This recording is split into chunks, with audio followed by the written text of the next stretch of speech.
Hi, you're watching Reddit Confessions. I was standing 3 feet from them when it happened. 3 feet. Close enough to hear every word. Too far to matter. They were laughing. Her and him and another guy from HR whose name I never learned. My hands were full. One glass of red wine in my right. A slice of undercooked steak on a flimsy plastic plate in my left. I looked like a guest, but I felt like a waiter. Fallon, the woman I used to call my wife, was doing that thing with her eyes. You know that thing people do when they've already decided who matters in the room and who doesn't? Her eyes never once looked at me, not even when I cleared my throat. She was wearing my favorite earrings, the small gold hoops I bought her for our 3rd anniversary. She had told me once they were too delicate for work parties. But there she was, wearing them for someone else's benefit. Then he said it. That smug, nothing of a sentence that made everyone laugh but me. If he ever finds out, I'll just say you're mentoring me. Fallon tossed her head back and laughed so hard she nearly dropped her glass. And then, just as I opened my mouth to speak, she looked directly at me for the first time that night and smiled. A rehearsed, professional, too-late smile. He's just a friend, she said, loud enough for everyone to hear. No one asked anything. No one accused. No one even looked surprised. It was like I had been written out of the script in real time. I don't remember walking away, but I do remember the smell of lemon-scented hand soap in the bathroom. I washed my hands twice even though they weren't dirty. My heart was making this strange clicking sound in my chest, like a pen being nervously tapped against a desk. I never went back into the ballroom. I never said goodbye. I walked out into the freezing parking lot, my dress shoes scraping against the gravel. A full moon was hanging in the sky like it didn't have the decency to look away. By the time I got home, I had already drafted my resignation letter. No yelling, no accusations, no dramatic showdown, just a single email. I hit send at 3:47 a.m. Then I left her a note that simply read, "Since he's just a friend, you won't need me to explain why I'm gone." And I left. Not just the apartment, not just the job. I left who I was behind. The strange thing is, no one called. Not the office, not Fallon, not even HR. I had assumed that after sending the resignation email in the middle of the night, I'd wake up to a dozen missed calls. But the phone stayed silent. Like the world had conspired to confirm what Fallon had already implied. I was optional. I didn't even pack properly. I stuffed 2 pairs of jeans, 3 wrinkled shirts, and my toothbrush into an old duffel bag that still smelled like gym floors and forgotten ambition. I left the closet half open, my suits still hanging there like they were waiting for a version of me that didn't exist anymore. I didn't leave a dramatic note. I didn't smash anything. I just walked out of the apartment and closed the door quietly, like I was afraid to wake a sleeping idea. I drove for hours without knowing where I was going. I stopped once for gas and a coffee, and the cashier asked if I wanted a receipt. I almost laughed. A receipt? For what? For disappearing? For the years I can't get back? Around sunset, I checked into a dusty roadside motel with flickering letters in its neon sign. Eagle's Rest. It smelled like bleach and regret. I laid on the bed fully clothed, staring at the ceiling fan, waiting for something, grief, anger, maybe even clarity, but all I felt was numb. Like Fallon had taken all the noise with her and left me with static. Later that night, I opened my email, not because I wanted to, but because I couldn't help myself. I half hoped Fallon had written something.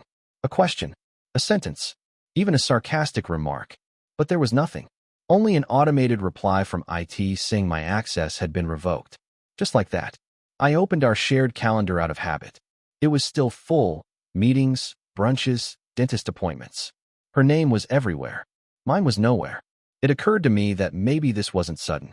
Maybe I'd been slowly erased over time, like pencil marks fading beneath fresh ink.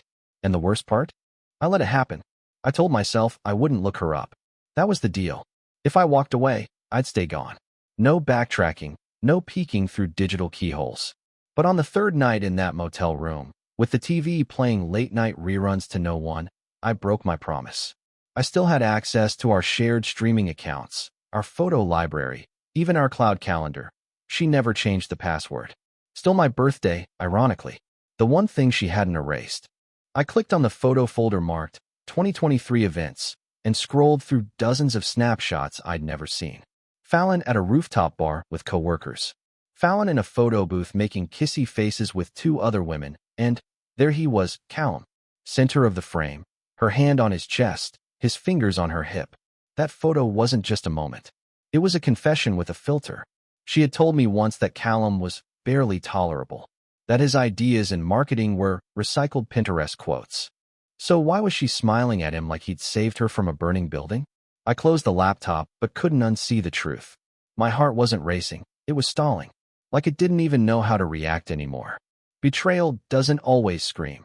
Sometimes it just hums in the background like an old refrigerator, always on, always cold. I stepped outside the motel room in my socks. The parking lot was empty except for one car with its headlights still on.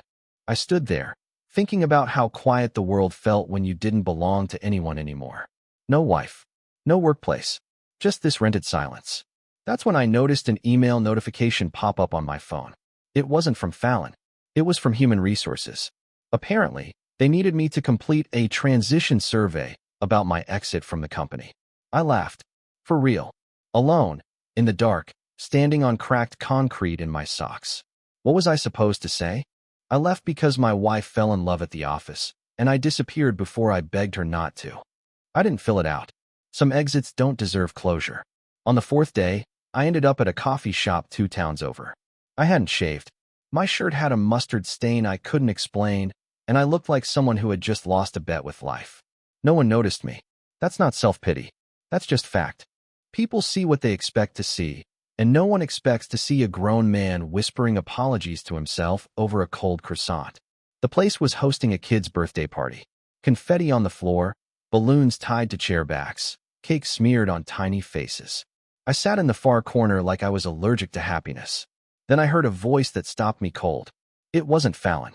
Worse, it was her coworker, Beth. I remembered her from a charity event. She wore oversized glasses and had that tight-lipped smile people use when they're trying to be polite but not honest. She didn't see me. She was on the phone. Her voice was low, but not low enough. No, she said Colby just walked out. Left his badge and everything. Yeah, she's staying with Callum now. No, like actually staying there. I didn't breathe. I didn't blink. I sat so still that a fly landed on my thumb and walked across like it owned the place. She said she was going to tell him after the party, but he made it easier. Honestly, I don't blame her. He was kind of just there, you know? I didn't know. I really didn't know. But now I did. Fallon hadn't waited even a week. She had moved in with him. This marketing meme with a jawline. And apparently, she had planned it all along. I was just the furniture that removed itself. I left my coffee untouched. I didn't confront Beth. What would I say? Hi.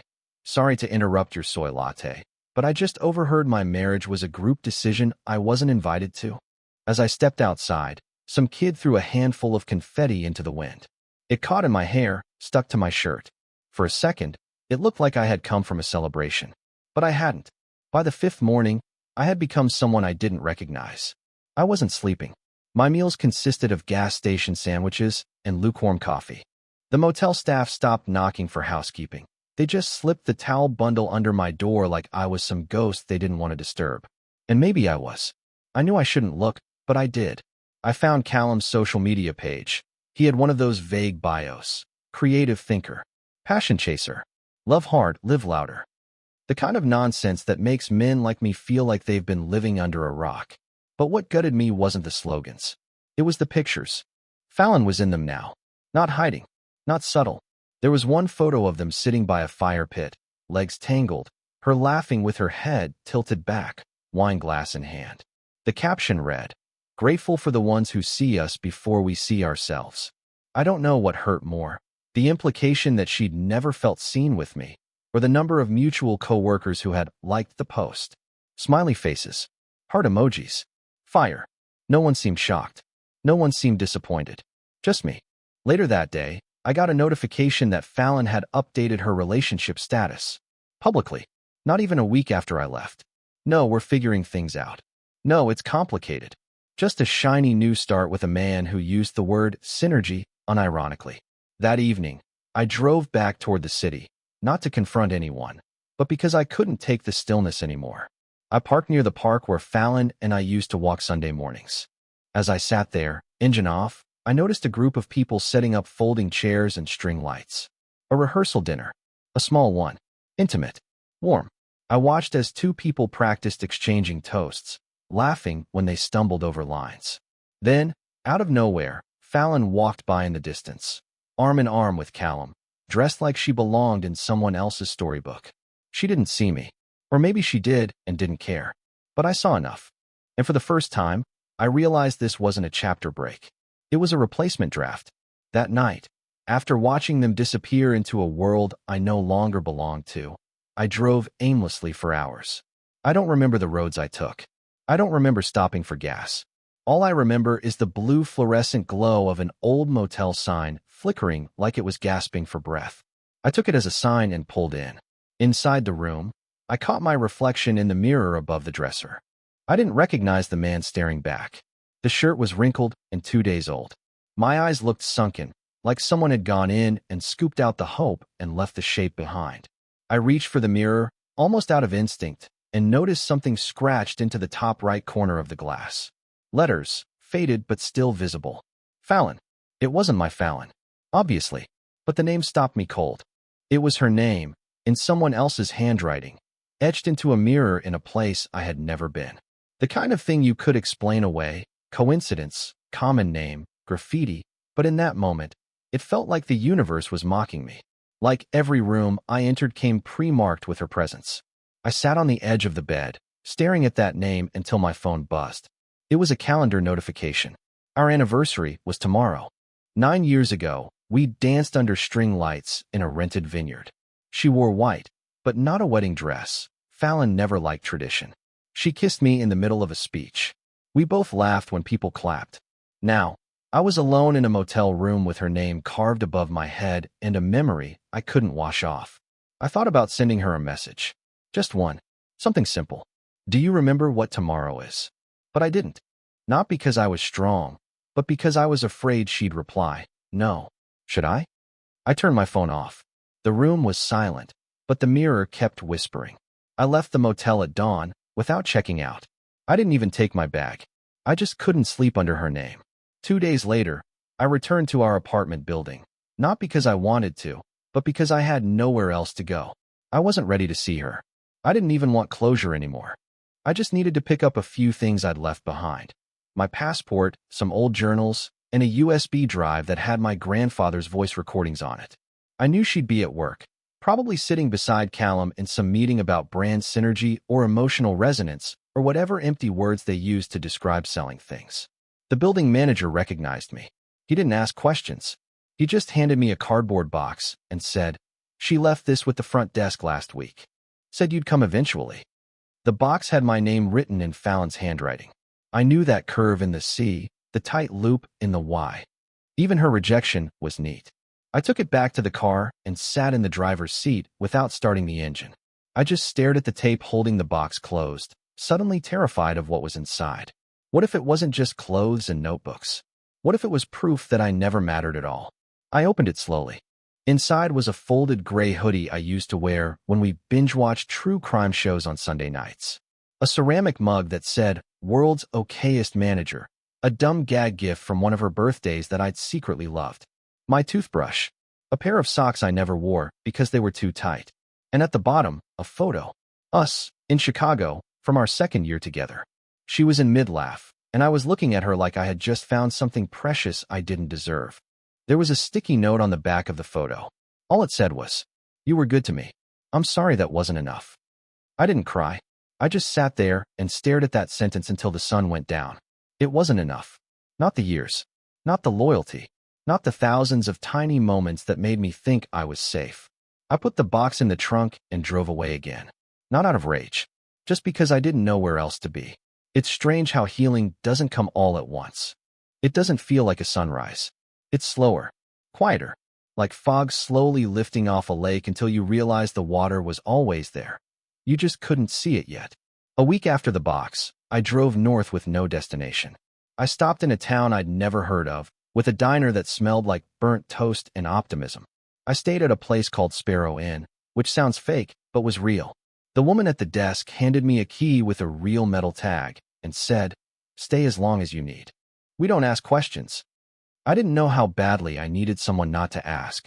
I started walking every morning. At first it was just to stretch my legs, But then I started noticing things. The way the same old man fed ducks at the same bench. The mural on the library wall that changed slightly every week. A paper flyer for a community writing class. I showed up to that class 3 days later. Nervous, sweaty, expecting to leave halfway through. I didn't leave.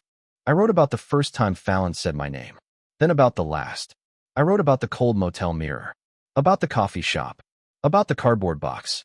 And eventually, about things that had nothing to do with her at all. It's been 4 months.